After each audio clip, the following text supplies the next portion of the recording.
how certainty and character are destiny.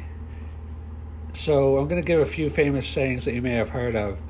The first is that whenever, and I've heard a couple of variations of this, but the first is that whenever two people come together in good faith, the one who is more certain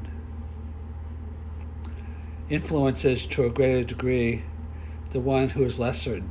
Life is a competition of ideas, and it's not so much that the better idea wins. It's the individual that's more certain, that's more grounded, that has more confidence. Now, this is related to quality also, because ultimately it's hard to be really confident in something that doesn't make sense and isn't real. Like, some people are delusional, but eventually the world eventually the world kind of like shakes you out of that. Eventually you kind of learn like what is true and what is not true. So certainty is really the force that drives all achievement, all disruption, all paradigm shifts. Like Peter Thiel says, what do you believe that's true that other people think is not true? I mean, the most powerful thing in the world is to understand something disruptive that other people do not understand or believe. And that's been the change for, since the beginning of humankind. And that's what we try to do in our company. That's why our company is called Exponentials, because we're bringing together the fundamental disruption and change before it's time. Like, another famous saying is, the future is already here, it's just not evenly distributed. So there's two famous corollaries that relate to the idea of certainty. And the first is that money, like people, flows to where it's best treated. That's kind of like saying that the cream rises to the top. I mean, like attracts to like, and money is always going to go to the best idea, to the best value. Some people will say, you have the innovators and then you have the people that cash in on it, the copycats. And some people will say, well, Microsoft didn't have the best operating system. It's the best total value equation. It's not necessarily the best product. It's the best combination of product that has to be good enough. Like, they say your product has to be 10 times better than the existing one to disrupt it, because if it's just 2 times better, people will stay with the incumbent because of switching costs. But the total value proposition has to be better, meaning that, the combination of the product, the marketing, the product market fit, the timing. So if your product does have all those things as a total value proposition, then it will disrupt. And the second corollary of money, the famous one that relates to the principle of certainty, is that if you took all the money in the world and you distributed it evenly, it would quickly, or relatively quickly, flow back to where it was originally, or would redistribute, based upon the current dynamics at that time. So that's very controversial, because people don't like to believe that money is where it's supposed to be. They like to think that it's where it's not supposed to be. Now, I'm not a total proponent of this. I do think that if you distributed all the money equally, that some of it would flow back. I think that, government and other things can put in guardrails and other things. But I think over time, people adapt. So the people that have the greatest money consciousness, they adapt to whatever the circumstances are. It's kind of like why investors say, we invest in the right teams rather than the right product, because the right product poorly executed is not worth anything. Like they say, ideas are a dime a dozen. But the right team knows how to win no matter what the product is. They'll just keep iterating and pivoting until they own the market. And it's kind of the same way with money, that people that have the money consciousness know how to make money. Like Grant Cardone recently, he did a show called Undercover Billionaire. I didn't watch it, but in the clips he says I believe he was successful. I didn't watch it, but he in 90 days he went from $100, where he didn't even have a place to stay, so to creating a company that's worth $1 million or more. So it's like money is like an idea. It's like people that are rich and then they go bankrupt. If they maintain the money consciousness, then they can just recreate it. Because it's like if you know how to play the piano and your piano gets sold, it's not that you can forget how to learn the piano, but it's like you can get another piano. You're not dependent upon that piano. You're not dependent upon that $1 million for your riches. Success and riches is a mindset. It's not a bank account. It can be recreated. Like if you learn how to ride a bike and someone steals your bike, your ability to ride the bike is not based upon that bike. I mean, if it's a totally different type, but you could probably ride almost any bike. Okay, so I want to talk a little bit about character and why character and certainty is both destiny, because it's easy to rise in life. It's not that easy, but it can be done. But what's even harder than rising in life, getting to the top, is staying on the top for multiple reasons. One is that people the more you have, the more people try to take what you have, and then you have to protect yourself legally. But it's also character as destiny. Some people do things to advance themselves, but it catches up with them in the long term. Because if you hurt another person, that person is always going to want to try to, rectify that. Because they feel hurt, they feel injured, they want to be made whole. So if you get to the top by being mean to other people, like they say that be careful how you treat people on the way up, because those are the same people that you'll treat on the way down. And I think that's why character is destiny. Like you can get to the top by being a really, malicious person to a certain degree. Actually, you'll probably get stopped even before you get to the top. But if you do make it to the top, society, life, everything else is going to want to take you down. And character is destiny. They say character, another famous definition of it, is doing the things that are right even when nobody's watching. And that's why they say money just makes you more of who you are. People say that money is corrosive, but character is destiny. And if you have a lot of money but you have good character, then you'll just use the money for good.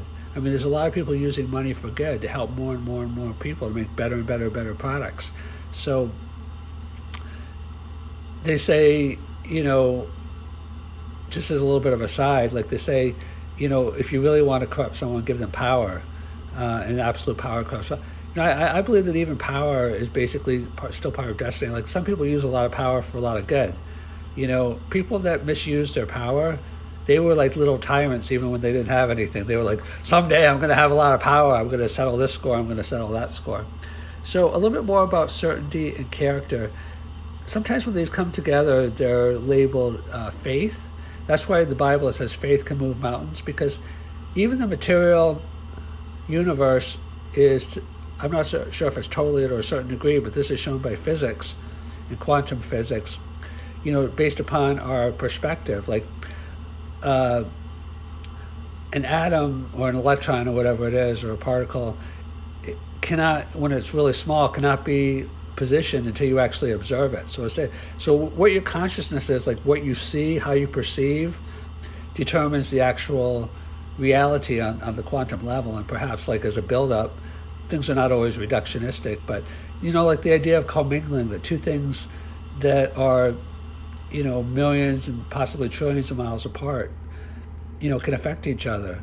That's why love is eternal, because if you remember someone, you bring them into consciousness. It's like you activate it just by your feelings of love. That's why love is the transformative power. And there's another famous story, I believe it's in the Bible, of the cripple, and the healer came by, and everybody else, or I'm getting two stories mixed up, and commingling them, but I believe this one was particularly about the healing waters. Everyone's jumping into the healing waters, and the cripple, he was just waiting, and everyone said, "Oh, you're a cripple, why don't you jump into the healing waters?" And he goes, "My faith is so strong, I can afford to wait. That, let the people whose faith is weaker." And that's kind of like what certainty is. Certainty is kind of like you understand what, what your ultimate destiny is. And people whose faith that are weaker, that are doing all kinds of crazy things, you can just kind of let that play out. It doesn't mean that there's not a time to act. I mean, there's inspired action where you do need to act, because action is important. But there's also a period of waiting. It's like, people that try too hard, those people, like, don't convince other people because it's like they seem desperate, like the salesman mentality. People that are just very service oriented and very character oriented and very confident, that's why confidence can move mountains. That's why even people of the opposite sex are, attracted to you if you're very confident, not arrogant. Arrogant is like compensation where you don't really feel it, but you're just trying to, show it. So just a couple other ramifications of this. So, one example that you have conviction and that you have confidence and that also you have character is that you're excited by life. I was listening yesterday to a famous idea, a podcast, which says that you only have fear if your circumstances are bigger than your reality. That is so powerful. If you just said that every day and reminded yourself every day, your whole life would change. If you really let it sink in, you only have fear because your circumstances are bigger than your vision, than your story. That's why people that have the same story all the time tend not to grow, and you see them 10 years later and they still have the same story. If your vision is bigger than your circumstances, then you can always be happy. You can always be content. You can always be optimistic because, like even Elie Wiesel, that's why Simon Sinek says, if your why is powerful enough, you can survive anyhow. He didn't say that exactly. I believe someone else did, but Simon Sinek talks about the power of why. If you understand why you're doing something, you can accomplish pretty much anything. And kind of the last idea, unless another one occurs to me that I want to talk about in this realm, is I wrote 18 books published, and they're very well reviewed, and I think like real contributions to humanity, and it gives me so much gratification to see people's lives being transformed by them. One of the chapters in one of the books is called "The Top Half Manages Down and the Bottom Half Manages Up."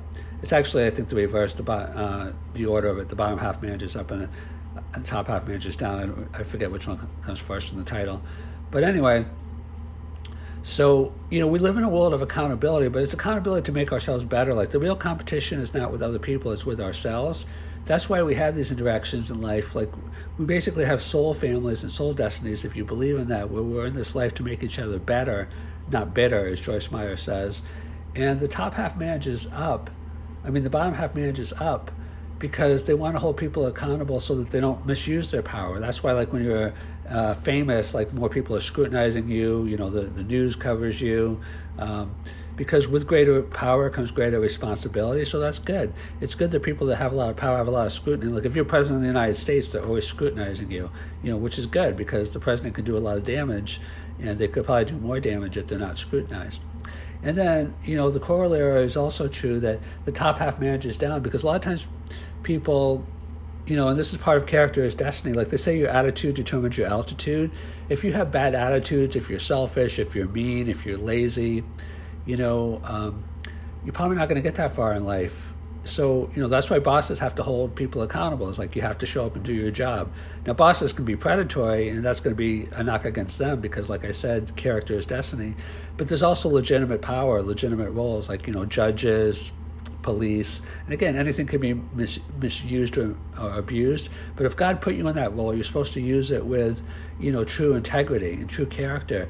So a boss is legitimately supposed to, correct in positive ways, their employees so that the employees do better performance, so that the company does better, so that they have better attitudes, so that they're focused on the customer. Like Amazon, they have an empty chair in meetings. A lot of companies, they think it's just about them and their product, and they get in love with their own mind. Like people get in love with their own mind and they think how smart they are. When you get in love with yourself in an egotistical way, that's when you just start to outsmart yourself. Like when you think you're smarter than other people. And companies that think, we'll just build this product, like Steve Jobs famously did, but he bought products that he really believed people would love. If you just build a product, but you really are out of touch with the market, then you can spend, like the Segway, I think, was a brilliant product, but people didn't want it. I don't know how many millions of dollars they lost. But the idea is that, the top half manages up, down, and the bottom half manages up. Think about certainty and character, because if you have certainty and character, that's your destiny.